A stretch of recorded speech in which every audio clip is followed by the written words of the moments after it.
you're ready to learn how to do the Iverson crossover, you're watching the right video. Pay close attention now as I elucidate the specific details of this vicious move. The Iverson crossover starts out with a hesitation dribble, followed by a drop and dart in the direction that you're faking. At this point, you're going to cross the basketball over in front of you with your fingers below your knees and explode in the other direction. Now I'm going to break this move down in a little more detail.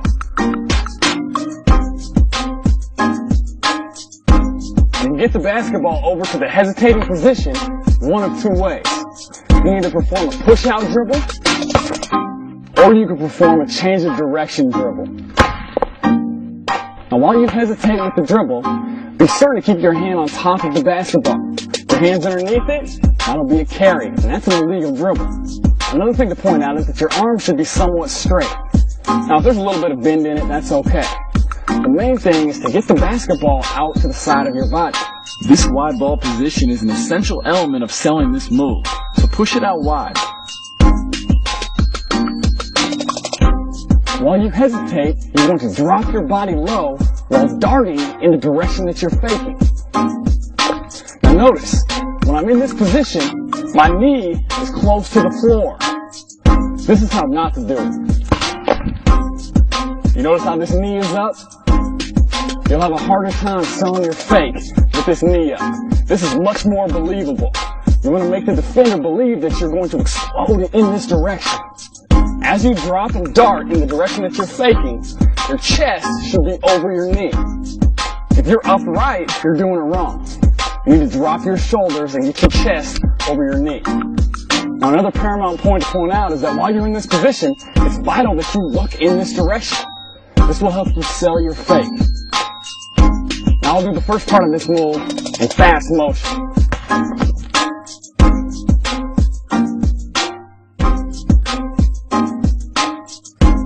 It's vital that this crossover dribble is quick and powerful. It needs to make its way from this side all the way over to this side. Now since I crossed the ball over hard and it made its way all the way over to here, I'm now at a position where I can shield the basketball from my defender. So at this position, I can either pull up for a jump shot, or I can accelerate off the dribble. If you cross the ball over and it only makes its way to around this area, that's a weak crossover, and your lack of effectiveness will be apparent. Another thing to note is that while you perform this crossover dribble in front, your fingers on both hands need to be below your knees. That's how low you should be. If your hands are above knee level, you're not low enough. You gotta get down lower. This will also help you drop your shoulder, because as you explode out of your move, your shoulders need to be in this dropped position. You don't want to raise up. If you raise up, you may lose an advantage. Now I'm going to do this move in fast motion.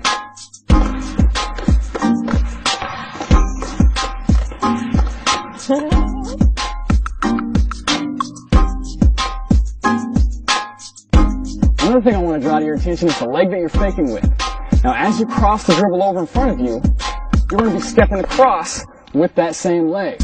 Performing this crossover step will put you in position to cover as much distance as possible off your crossover dribble.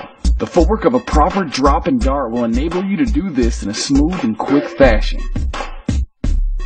Now I spoke earlier about the drop and dart, and that when you drop, your opposite knee should also drop.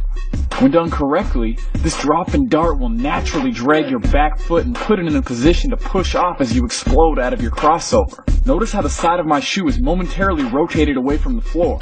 This foot drag should naturally occur when the drop and dart is performed correctly. If your foot doesn't drag, your drop and dart needs work. To maximize your effectiveness with this move, it's essential to have rhythm with your drop and dart footwork. Notice that my back foot comes in contact with the floor slightly before my front foot. Don't be stiff.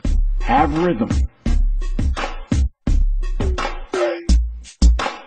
Now one technique that can be used to help you sell your fake is an arm swing with your opposite arm. This arm can be used to accentuate your fake, but it's not necessary. You can do the Iverson crossover with or without an arm swing. I encourage you to get the fundamentals of this move down. Do it over and over and over again. Then try to increase your speed with the move. And be certain to have rhythm. If you want to be effective with this move, you've got to have rhythm.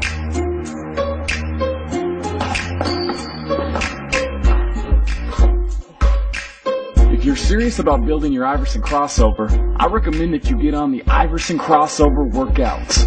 This special volume is available at superhandles.com and includes 3 workouts that have been specifically designed to prepare your Iverson crossover for actual game situations. In addition to the Iverson crossover, these workouts also hone your shooting. Just so you know, each of these new workouts can be implemented in the new Super Handles Advantage programs that are coming out in November of 2012. This move is tremendous. It's Allen Iverson's signature move.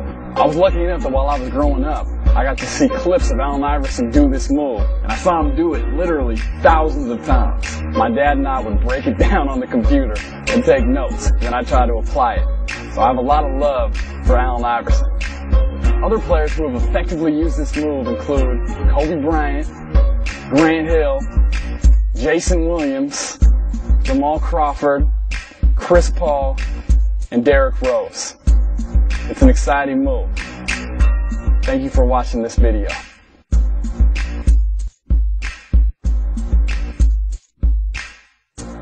Gain the advantage.